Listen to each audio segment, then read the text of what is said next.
না, তার মা বাবাও ততটা ভালো ছিল না, এবং ভাই ভাবি লোভ ছিল তাদের টাকা পয়সার প্রতি, তার টাকা পয়সার প্রতি লোভ ছিল। তখন আমার আমার সাথে সুন্দর ব্যবহার করলে বা আমার সাথে ভালো ব্যবহার করলে বা আমার সাথে ঠিক মতো যদি যোগাযোগ হয়, কথাবার্তা হয়, তাহলে ও আমার কাছে টাকা পয়সা দিবে। এই কারণে মা বাবা মানে শুধু শুধু মিছা কথা বানাই বলতো, আমি অন্য ছেলের সাথে কথা বলি। সবাইকে স্বাগত জানাচ্ছি।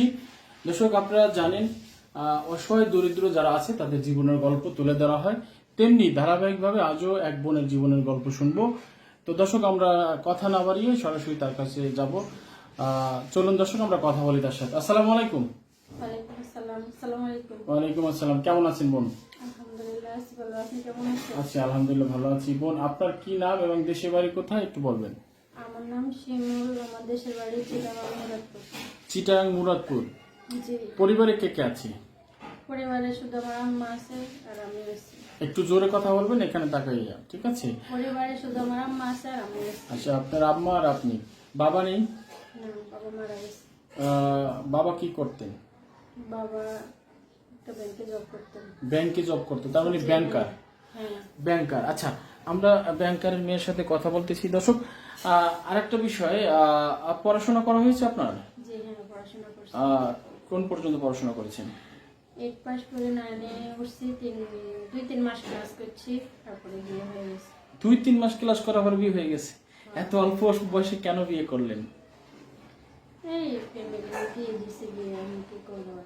ফ্যামিলি বিয়ে দিলে কি আপনার কোনো মতামত নেই? ওই টাইমে তো ততটা বুঝছিল না। ছোট ছিলেন, জি। বাবা মা যেটা বলে তাই শুনছিলেন। হুম। আর আরো 10-15 বছর বা 8 বছর 5 বছর আগে কিন্তু বেশি তাড়াতাড়ি বিয়ে দিত, এখন একটু সচেতন হয়েছে মানুষ, তাই না? হুম। তো বোন, বিয়েটা আসলে কিভাবে দিল?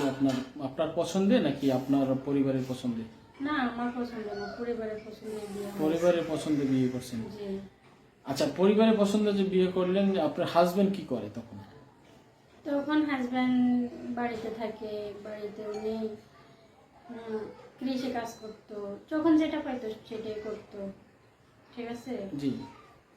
তারপরে আমরা একটা গল্প নিছিলাম আপনার আগে, আপনার হাজবেন্ড কৃষি কাজ করার পরে কি বাহিরের একটা কথা শুনছিলাম। হ্যাঁ হ্যাঁ। আচ্ছা, সেইটাই আমরা একটু শুরুতে জানতে চাই, কৃষি কাজ করার পর বিয়ে কতদিন পরে তিনি প্রবাসে যান? আমরা একটু গল্পটা শুনতে চাচ্ছি শুরু থেকে। কৃষি কাজ করার পরে উনি 2 বছর পর্যন্ত দেশে ছিল। তারপরে উনি আমার পক্ষ থেকে, আমার এক দুলাভাই আছে, আমার চাচাতো বোনের জামাই, উনি তারে একটা ভিসা দিয়ে বিদেশ নিয়ে গেছে। যে ভিসার দাম ছিল 7 লক্ষ টাকা, উনি শুধু 4 লক্ষ টাকা দিয়ে চলে গেছে। পরে 7 লাখ কত দাম ছিল ভিসার? 7 লক্ষ টাকা। তা বেশি দিল কেন? হ্যাঁ, কয় লাখ টাকা দিছেন? না মানে শুধু 1,50,000 টাকা দিচ্ছে। ও, মানে আত্মীয় স্বজন তাই? হ্যাঁ, মানে আমার বোনের জামাই তো, এই কারণে। তার মানে ভাইরাকে নিচে? জি হ্যাঁ। আচ্ছা, তারপরে কি হলো বলেন? তারপরে নেওয়ার পরে তো যা হয়, চোখ ছোট ছিল, তারপর এখন বড় হয়েছে, এখন তো চোখ কর্মী উঠে গেছে গা, তখন তো আমার আর পাত্তাই দিতে চায় না। আচ্ছা, কিভাবে পাত্তা দেন? আপনি কি দেখতে অসুন্দর ছিলেন? আমি অসুন্দর না, আমি সব দিকে ঠিক আছি, কিন্তু তার চোখ ভালো। এগুলো বললে তো আর ছেলে আর আমার সাথে কথা বলবে না, যোগাযোগ করবে না, আমার খোঁজ খবর নেবে না, এগুলো এই বানায় বলতো। তা আস্তে আস্তে সে আমার কাছ থেকে সরে যেত গা।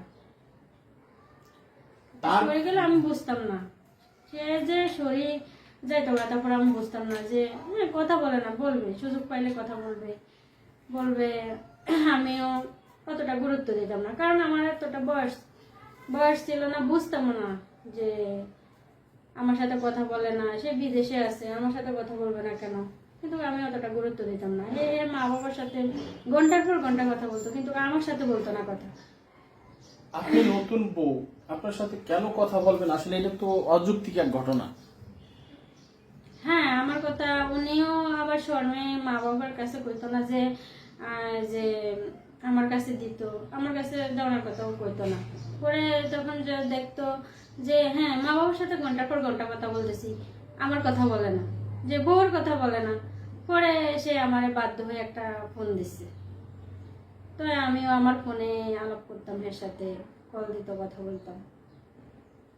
মানে আপনাকে পরে পার্সোনাল ফোন দিছে? হ্যাঁ, আমাকে পরে পার্সোনাল ফোন দেওয়ার পরে কি শুরু করছে দৈনিক কথা কওয়া? হ্যাঁ, দৈনিক কথা বলে, যেখানে বেশি ওইখানে কম হলেও কথাবার্তা হইতো।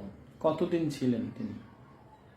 কতদিন ছিলেন বিদেশে? বলতে, প্রবাসী? উনি তো 6 বছর, মানে বিয়ে হয়েছে 2 বছর পরে বিদেশে গেছে, তারপরে 2 বছর পরে বিয়ে, আবার 2 বছর পর আসছে? হ্যাঁ 2 বছর পরে আসছে, আসার পরে হ্যাঁ এরপরে এরপরে ওনার সাথে আমার সাথে ডিভোর্স হয়ে গেছে।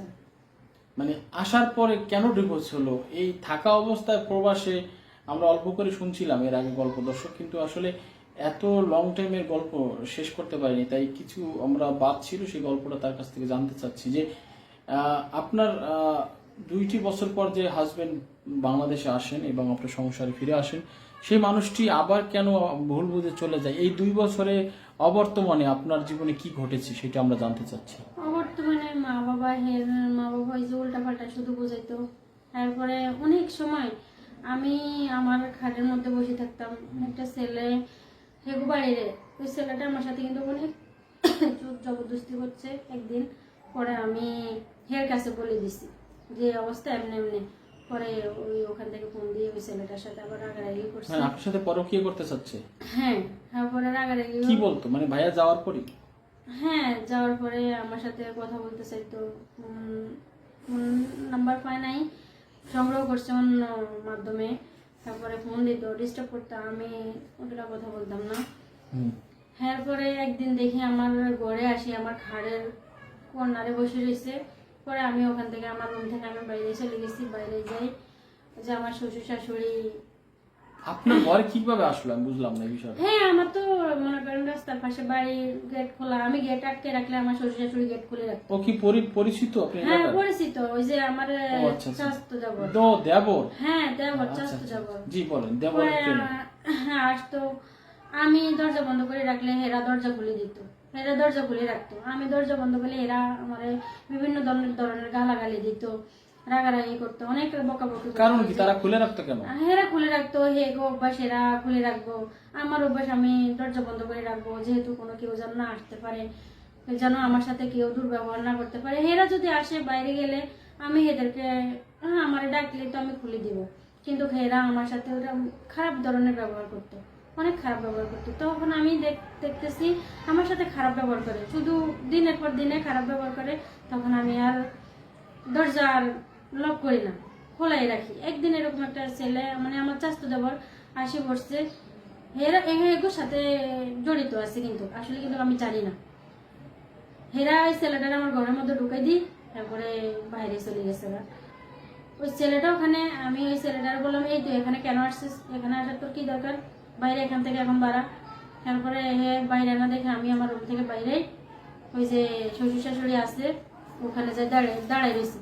আসলে আমি বুঝতাম না যে শ্বশুর শাশুড়ির এগুলো হয়েছে কীর্তিকলাপ, এগুলা শ্বশুর শাশুড়ি করতেছে, আমি এগুলো বুঝতে পারতাম না আসলে। কিন্তু ওরাই ইশারা ইঙ্গিত করতো, যেহেতু আমার ওখান থেকে বাইর করানো লাগে, একটা উসুল্লা দিয়ে আমার বাইর করতে পারবো, ঠিক আছে।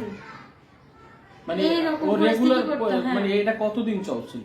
এটা অল্প কিছুদিন চলছে, অল্প কিছুদিন পরে দেখতেছে আমার কোনো ইয়ে নাই, মানে সম্মতি নাই, তারপরে আমার আর ধীরে ধীরে সরে গেছে, আর ডিস্টার্ব করে না। আচ্ছা, এটা কি আপনি শ্বশুর শাশুড়িকে জানিয়েছেন? হ্যাঁ, আমি ওদেরকে জানাইছি, ওদেরকে জানাইলে এরপরে ওদেরকে জানাইতাম, ওদের ছেলেদেরকে জানাইলে ছেলে যখন মানে মা বাবারে বলতো, তখন মা বাবা আমার উপরে প্রেশার দিত যে আমি কেন বাড়ির কথা কেন ছেলের কাছে বলি, ছেলের কাছে বলবো কেন, হেদের কাছে বলবো, হেদের কাছে বললে হেদের কাছে কোনো ইয়ে পায় না। হ্যাঁ, যে হেরা যে একটু বলবে, ডাক দিবে, ইয়ে করবে, হেরা কোনো এগুলা করে না। তখন আমি হের কাছে বলতাম, হের কাছে বললে এগুলা নিয়ে অনেক বিভিন্ন ধরনের খারাপ কথা বলতো, যে হের কাছে বলি কেন, দেশের কথা এরকম বলে, স্বাভাবিক এই সেই। আচ্ছা দর্শক, শ্বশুর শাশুড়ির কাছে বলেও তিনি কোনো সুরাহা পাননি। প্রবাসে স্বামী, তারপরও নিজের উপরে অনেক কিছু অত্যাচার ছিল, সেটা কিছুটা হলেও আপনাদের সামনে শেয়ার করেছি। দর্শক, আমাদের হাতে আজকে সময় নেই, আমরা দ্বিতীয় পর্বে আবারও আপনাদের সামনে তুলে ধরবো সেই বাড়ির পাশের দেবর কি করলো দীর্ঘদিন, সেই বিষয়টা আমরা তুলে ধরবো। তো আমাদের সাথে থাকার জন্য অনেক ধন্যবাদ। দর্শক, এই প্রোগ্রামটি দেখার পর অবশ্যই শেয়ার করে দেবেন এবং এই বোনের সাথে যোগাযোগ করতে চাইলে অবশ্যই পারবেন। এবং যা কিছু করেন একান্তই আপনাদের ব্যক্তিগত ব্যাপার, বিয়ে শাদী টাকা পয়সা যা কিছু করেন একান্তই আপনাদের ব্যক্তিগত ব্যাপার। এখানে চ্যানেলের কর্তৃপক্ষের মতামতের কোনো প্রয়োজন নেই। ভালোভাবে যাচাই করে আপনারা একটা সিদ্ধান্ত নেবেন। দর্শক, ভালো থাকুন, সুস্থ থাকুন। আল্লাহ হাফেজ। আসসালামু আলাইকুম।